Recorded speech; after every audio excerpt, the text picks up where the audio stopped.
Salam dostlar, bu sabah qidalanma ilə bağlı gələn fikirlərimlə bölüşmək istəyirəm.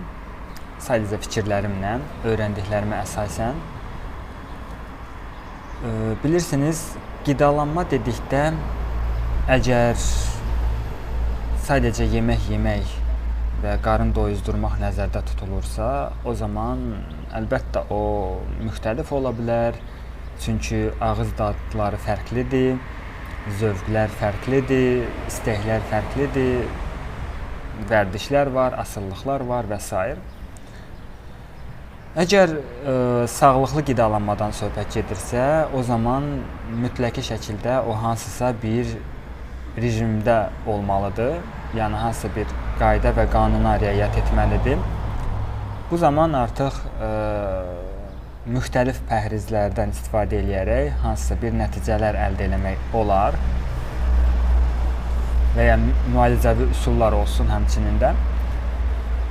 Amma əgər qidalanma həm sağlıqlı, həm də eyni anda daha şuurlu bir kontekstində nəzərdə tutulursa və ona riayət edilirsə, o zaman sən sadəcə məhsulun faydalı tərəflərini deyil, eyni anda da araşdırmalısan ki, ümumiyyətlə bu nədir, ümumiyyətlə bəlkə bu kimdir, hardan gəlir, nədən ibarətdir ümumiyyətlə və bu artıq başqa bir leveldir. Nə vaxt sən daha şuurlu yanaşırsan, ümumiyyətlə bu prosesə başa düşürsən ki, bu bir praktikadır və ümumiyyətlə qidalandığın zaman hansı hisslər keçirirsən, bu sənə necə təsir göstərir. Məsələn, mən özüm bilirəm ki, mənim qidam torpaqdan bitir, təbiətdən gəlir və anlayıram ki, ümumiyyətlə də bu nədir də? Bu bitkinin köküdür, bu bitkinin toxumudur, bu bitkinin barıdır və s. və ilahi, bu yarpaqlarıdır. Və eyni anda da onunla qidalandığım zaman və ondan sonra proseslərə nəzarət yetirirəm və görürəm ki, o mənə necə təsir elədi, nə verdi, nə aldı, bəlkə də görürəm ki, o mənim bədənimi həm qidalandırır, həm də ki, təmizləyir eyni zamanda. Artıq 6 ilə yaxındır ki, qida tərzimi dəyişmişəm və var idi sıradan 28 illik ənənəvi qidalanma. Harda xəstəliklər, harda rejimsizlik, harda müalicələr ümumiyyətlə kömək etməyən, təkrarlanan və xatırlayıram bir dəfə mənə yoxlayan həkim baxanda qaraciyərimə yoxsa ödüməmi dedi ki, səndə o qədər bir xolesterin bir şeyləri var ki, sanki 50 yaşında bir qadının bədəninə baxıram, orqanizmasına baxıram. Belə unizitilni idi mənim üçün şəxsən, yəni belə çox belə artıq sanki alçalmışdım da, yəni o dərəcədə ki, yəni bu nə vəziyyətdir. Nə olsun ki, belə arıq idim. Və bunlar hamısı məni təbii ki, araşdırmağa vadar elədi və eyni zamanda da məsələn də sıradan ənənəvi qidalanmadan bir primitiv yumurtanı götürsək belə və sual versək ki, bu ümumiyyətlə nədir, hardan gəlir, hardan çıxır. Bunun artıq özü belə başlayır müəyyən bir şübhələr doğmağa ki, həqiqətən də deyənə qədər düşünməmişəm ki, yəni bunun ümumiyyətlə məqsədi nədir? Bunun məqsədi mənim yeməyim və qidam olmaqdırmı ümumiyyətlə? Yoxsa bunun təbiətcən tamam başqa bir məqsədi var. Bir sözlə, şuurlu qidalanma o qidalanma növüdür. Nə vaxt sən başa düşürsən ki, bunun da bir mənası və məqsədi vardır. Məntiqlidir yəni eyni zamanda da. Məsələn, sən inəyin ayağını kəsib deyə bilməyəsən ki, üzürlü sahib müvəqqəti narahatçılığa görə üzünü o tərəfə çevir, onsuz da çıxacaq da onun yerinə. Yəni elə bir şey baş vermir də.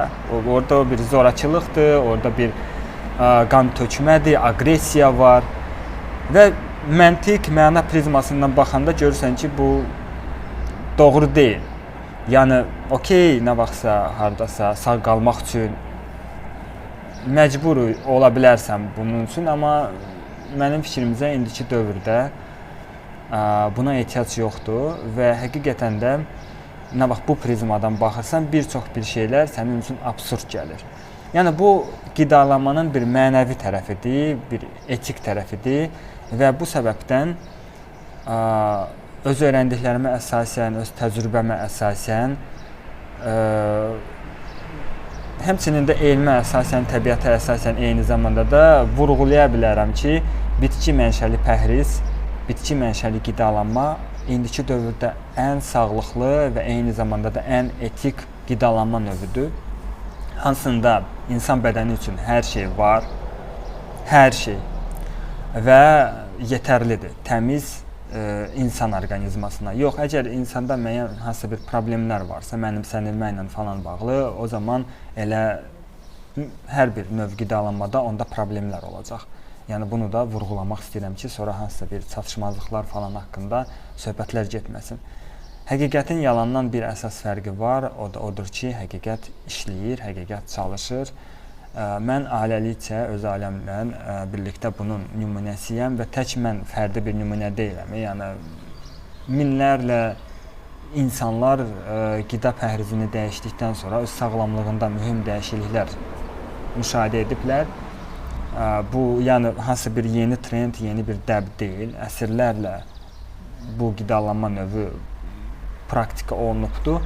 Sadəcə daha çox vegetarian yanaşması olubdur. Harda süd məhsullarından da istifadə olunur, yağdan da istifadə olunur və s. Heç bir pretenziyam yoxdur. Sadəcə eyni zamanda bunu da məna və məntiq prizmasından sorğulayanda görürsən ki, məsələn, süd hardan çıxır? Süd kim üçün nəzərdə tutulubdur da? Söhbət başqa bir məxluqun südündən gedir. Sən öz südünü, yəni vaxtında uşaqlıqda bəlkə də qəbul etmisən. İnsan böyüdükcə artıq buna ehtiyac qalmır. O üçün bir sözlə söhbət yeməkdən gedirsə, hər ənin öz seçimidir, hər ənin öz istəyidir. Söhbət sağlam qidalanmadan gedirsə, eyni zamanda da burada müxtəlif rejimlər var və sağlamlıq ancaq elə qidalanmadan ibarət deyil. Amma əgər söhbət şuurlu qidalanmadan gedirsə, harda məntiq, məna vardır, bu artıq bir əməlli başlı bir yoldur.